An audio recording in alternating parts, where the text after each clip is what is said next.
आप सभी दर्शकों का स्वागत है हमारे YouTube चैनल पर, हमारे Facebook चैनल पर। और आज हमारे साथ बातचीत करने के लिए एक कांग्रेस की जो अभी नगर पालिका चुनाव हुए हैं उनकी प्रत्याशी थी जो गीता रावल जी, पूर्व पालिका अध्यक्ष रही हैं, महिला कांग्रेस की जिला अध्यक्ष भी रही हैं। चुनाव परिणाम उनके हित में नहीं रहा, बहुत अप्रत्याशित तरीके से वो तीसरे स्थान पर चली गई थी। तो क्या वजह रही, क्या भविष्य की उनकी क्या रणनीति होगी, क्या कहना चाहेंगी? पहले तो अदिति जी, आपका स्वागत है हमारे चैनल में। बहुत बहुत धन्यवाद सभी दर्शकों को।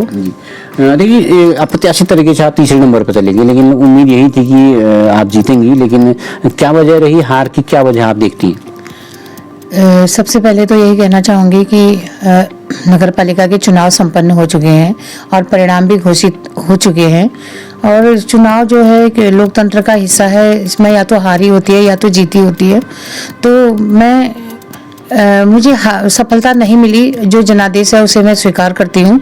और जो जीते कैंडिडेट हैं उनको मैं बहुत बहुत बधाई देती हूँ, शुभकामनाएं देती हूँ। और उनसे यही उम्मीद करती हूँ कि लोगों की भावनाओं के अनुरूप जो उन्होंने नगर पालिका क्षेत्र की जनता से जो वादे किए हैं, जिन मुद्दों को लेके वो लोगों के बीच गए हैं, और उन्हें वो पूरा करेंगे, ऐसा उनसे कहना चाहूँगी। जी देखिए, ये बताएं कि कांग्रेस का संगठन शुरू से कमजोर ही माना जाता है, कि संगठन कमजोर है, कि एक धारणा रहती है। तो इस चुनाव में भी कई जगह हमने उस चीज़ को महसूस किया। तो आप अपनी कांग्रेस संगठन की भूमिका को इस निकाय चुनाव में कैसे देखती हैं? सबसे पहले तो मैं उन सभी कार्यकर्ताओं का, महिलाओं का, यूथ का, NSUI का आभार व्यक्त करती हूँ, जिन्होंने मुझे अपना समर्थन दिया, सहयोग दिया, अपना समय दिया। और उन सभी मतदाताओं का, जिन्होंने मुझे अपना प्रतिनिधि चुनने के लिए अपना अमूल्य मत दिया, उनका मैं बहुत दिल की गहराइयों से आभार व्यक्त करती हूँ। और जहाँ तक संगठन की बात रही, सभी ने मुझे अपना साथ दिया, अपना सहयोग दिया, क्योंकि चुनाव है, कुछ न कुछ कमियां रह गई हैं, तो उसे हम भविष्य में पूरा करने की कोशिश करेंगे। तो समीक्षा बैठक में क्या इस तरह का कुछ विचार होगा? बिल्कुल, अगर शायद मैं जीत गई होती तो ये सारे सवाल आज नहीं उठते, लेकिन मुझे हार मिली है और मुझे ये सवाल उठने जायज़ हैं। तो शायद आप भी नहीं पूछते कि क्या संगठन का रहा। तो मैं हारी हूँ, तो हारने के बाद होना जरूरी है, ये सवाल उठना लाजमी है।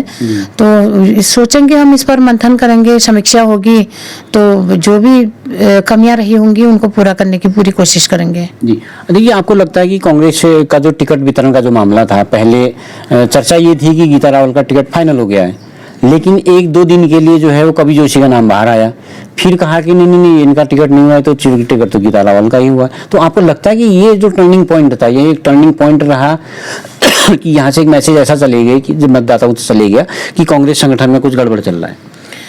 बिल्कुल, देखिए, मैं तो आश्वस्त थी, मुझसे कहा था कि आप तैयारी करो और टिकट आपका है, तो मैं आश्वस्त थी। लेकिन उसके बाद ऐसा क्या हुआ कि एक दिन के लिए टिकट किसी और को दे दिया गया, उसके अगले दिन फिर मेरा हो गया। तो ये कहीं ना कहीं लोगों के दिलों में यही रहा कि टिकट इधर से उधर गया, उधर से इधर आया। तो जबकि ऐसा कुछ था नहीं, पूरा संगठन का साथ था, जितने भी हमारे नगर पालिका की चुनाव की तैयारी कर रहे थे, उन्होंने अपना समर्थन पत्र भी मुझे दिया था कि हम आपके लिए, हम छोड़ते हैं सीट को, आप लड़ो और आपका साथ हम देंगे करके। लेकिन जो भी चीज़ें रही, मतलब या तो पहले ही हमें आश्वस्त नहीं किया होता, या उसके बाद अगर टिकट मुझे मिलना था, तो कई चीज़ें रही भी, छोटी छोटी गलतियां जो होती हैं वो बड़ी गलती का रूप ले लेती हैं। मुझे भी लगता है कि ये हमारा माइनस पॉइंट रहा। जी देखिए, एक ये भी था कि कवि जोशी नाराज हो गए थे क्योंकि उनका नाम आया, फिर हटा, फिर कटा। तो उसको मैनेज करने की एक संगठन की भी जिम्मेदारी थी, तो आप लोगों ने भी शायद कोशिश की होगी। तो आपको क्या वजह रही कि कवि जोशी को आप मैनेज नहीं कर पाए? मतलब बहुत सारा वोट उनकी तरफ शिफ्ट हो गया और करीब 3800 वोट वो लेके चले गए। यही है, कुछ कमियां तो रही हैं, क्योंकि चुनाव जहाँ से टिकट वितरण हुआ वहीं से पहले टिकट उनको देना, फिर उसके बाद टिकट मेरा होना, तो वहीं से शायद जनता के मन में भी यही धारणा थी कि टिकट उनको एक को मिलना चाहिए था। तो और दूसरी बात ये भी थी कि जैसे पहले मुझे नहीं मिला टिकट, तो मैंने तो अपना मन बना लिया था कि मैं चुनाव नहीं लड़ूंगी, संगठन के संग खड़ी रहूंगी। तो मुझे लगता था कि हमें कहीं पर धैर्य की भी जरूरत थी, तो वो धैर्य मैं भी नहीं रख पाई, अगला भी नहीं रख पाया। तो बहुत सारी कमियां रही होंगी हमारी भी, जिसका परिणाम हमको देखने को मिला, और हम जो चुनाव था वो अगले पक्ष के हिस्से में गया। जी देखिए, मतदान से पहले जो है एक बहुत अच्छा जुलूस आप लोगों ने शहर में निकाला। उस वक्त मतलब लग रहा था कि ये तो गीता रावल जी का बहुत अच्छा जुलूस है, मतलब भाजपा के मुकाबले का जुलूस था। उसमें लग रहा था कि यार मतलब वो दोनों में बहुत कांटे की टक्कर है। लेकिन क्या ऐसा हो गया एक दिन 2 दिन के भीतर में कि आप तीसरे स्थान पर चले गए, और जो तीसरे स्थान पर जिसकी उम्मीद की जा रही थी कवि जोशी की, वो बिल्कुल दूसरे स्थान पर आ गए? मैं जहाँ भी अपना वोट मांगने गई, लोगों से समर्थन मांगने गई, मुझे बहुत ही अच्छा मतलब लोगों का प्यार मिल रहा था। लोग यही कह रहे थे कि इस बार हम आपको चाहेंगे, एक महिला हैं आप, आपके व्यवहार से हम प्रभावित हैं। बहुत अच्छा समर्थन मुझे मिल रहा था। उसके बाद हमने अपना एक शक्ति रैली निकाली, तो उसके बाद शक्ति प्रदर्शन किया, और उसके बाद ऐसा पता नहीं कौन सा, मतलब मैं भी समझ नहीं पाई कि ये सब कुछ हुआ कैसे। लोगों का बहुत अच्छा प्यार मुझे मिल रहा था। तो ये कमियां हम समीक्षा करेंगे आने वाले भविष्य के लिए भी, क्योंकि 2027 में फिर से चुनाव है। तो उस समीक्षा में हम अपनी बात को भी रखेंगे और संगठन की बात को भी सुनेंगे। और कहीं ना कहीं मुझे ऐसा लगता है कि मैं भी लोगों का दिल जीतने में नहीं कामयाब हो पाई, और कहीं गलतियां मेरी भी रही होंगी, और जो मेरी गलतियां होंगी उनको हम सुधार करेंगे, और जो संगठन की गलतियां होंगी उन्हें भी मैं यही कहना चाहूंगी कि बार बार हमें हार का मुंह देखना पड़ रहा है।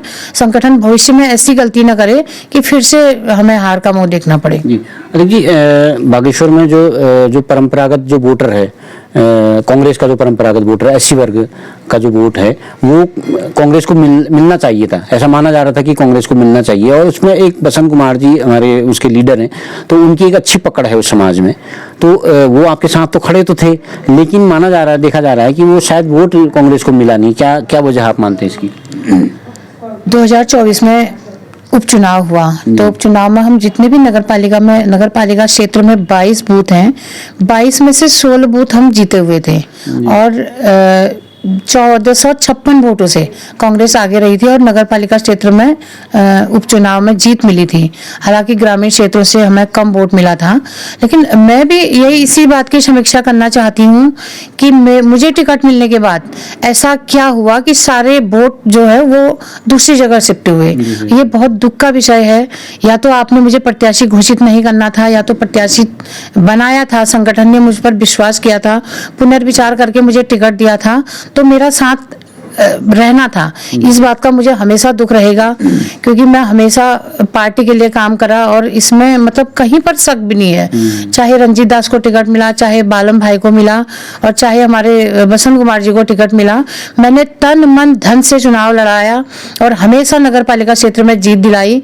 क्योंकि गीता रावल का एक जो नाम था, जो लोगों में एक दिलचस्पी थी, मैं कई जगह चुनाव में वोट मांगने जा रही थी, तो लोग यही कह रहे थे, चाहे बच्चे भी हो, गीता रावल हमारी पसंद है, तो हम गीता रावल को। ऐसा भी मुझे लोगों का प्यार मिला, लेकिन मैं खुद नहीं समझ पाई कि इतनी दूर मतलब इतनी कमी मुझ में क्या हो पाई, या मेरी कमी रही या संगठन की कमी रही। मतलब मेरे मन में भी सवाल उठते हैं कि क्या ऐसा कारण रहा होगा कि हम इतने कम वोट लोगों से मिले हमें। मिलेगा आपको। अच्छा देखिए, हमने इस निकाय चुनाव में देखा कि बहुत सारी मतलब राजनीति बहुत खराब हो गई है आजकल। धन बल, छल बल, शराब बांटना, मतदाताओं को प्रभावित करना, पैसे बांटना, कुछ प्रलोभन देना। तो इस राजनीति को, आपने भी इस राजनीति को नजदीक से देखा होगा, क्या मतलब मन खट्टा होता है? क्या लगता है कि किस तरह की राजनीति हमारा समाज जा रहा है? मैं बहुत दुखी हूँ खुद, क्योंकि मैं एक हारी हुई कैंडिडेट हूँ। मुझे दुख है, मैंने चुनाव लड़ा, हर संभव प्रयास करे कि मैं चुनाव जीतूं, लेकिन मैंने जो चुनाव 2013 में मैंने चुनाव लड़ा था नगर पालिका का, और मुझे बहुत अच्छा समर्थन लोगों का मिला और मेरी जीत हुई थी। इस बार मैंने चुनाव देखा, बिल्कुल उसका स्वरूप बदला हुआ है, और चुनाव की तरह नहीं रह गया है। और मुझे ऐसा लगता है कि मैं एक सामान्य महिला हूँ, मैं एक गृहिणी से राजनीति में आई, और मुझे लगता नहीं है कि मेरे जैसे अन्य महिलाओं को चुनाव लड़ना चाहिए या उनकी बस की बात है। और कोई सामान्य अगर हमारी सीट आरक्षित आती तो कई हमारे साथ हमारे कार्यकर्ता हैं जो बहुत सामान्य वर्ग के हैं, भीम कुमार जी हैं और कई मेरे छोटे भाई लोग वो इच्छुक थे चुनाव लड़ने के लिए। लेकिन मुझे लगता नहीं है कि अगर चुनाव की स्थिति ऐसी रही या चुनाव का इस तरह होते रहा तो वो कभी नहीं लड़ पाएंगे चुनाव। मुझे तो ऐसा लगता है क्योंकि एक गरीब वर्ग से आते हैं, वो कहाँ से इतना धन बल का प्रयोग करेंगे।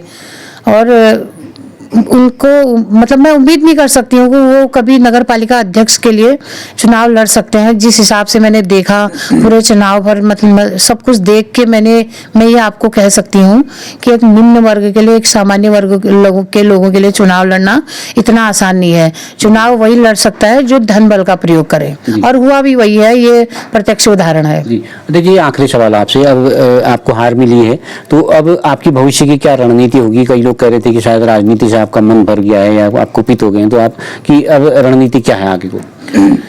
नहीं, देखिए, अभी मुझे हार मिली है तो मैं दुखी तो हुई, मतलब इस बात को तो नहीं कहूँगी कि मैं खुश हूँ करके। लेकिन मेरा जो जन सेवा का अपना एक मतलब दिनचर्या में मेरी जन सेवा शामिल है। मैं घर में बैठी हूँ, मतलब हारने के बाद भी मेरे घर में लोगों का तांता लगा है। मुझे लगता है कि आज भी मैं लोगों के दिलों में हूँ और हमेशा रहूँगी। और जो जनता के मुद्दे हैं और जो लोगों की सेवा करने का मेरा एक दिनचर्या शुरुआत होती है, वो मैं हमेशा करती रहूँगी, चाहे मैं सामाजिक करूं या राजनीतिक तौर पे जुड़ के करूं।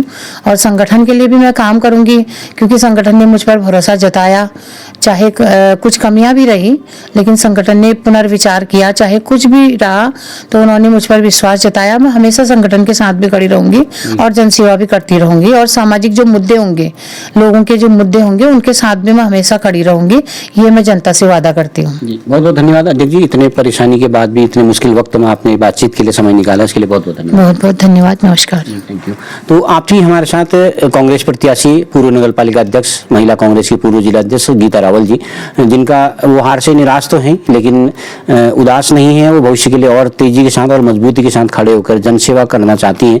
लेकिन उन्होंने बहुत बड़ा सवाल किया है, वो सवाल सबके लिए है। सबको सोचना पड़ेगा कि हमारी राजनीति किस दिशा को जा रही है। जो धन बल, छल बल और शराब की जो प्रचलन जो बढ़ता जा रहा है राजनीति में, उसको कैसे समाप्त किया जाए, कैसे उसको कम किया जाए, मुद्दों की राजनीति पर हम कैसे आए, इस पर उनकी बहुत बड़ी पीड़ा है। ये सबके लिए एक सवाल है।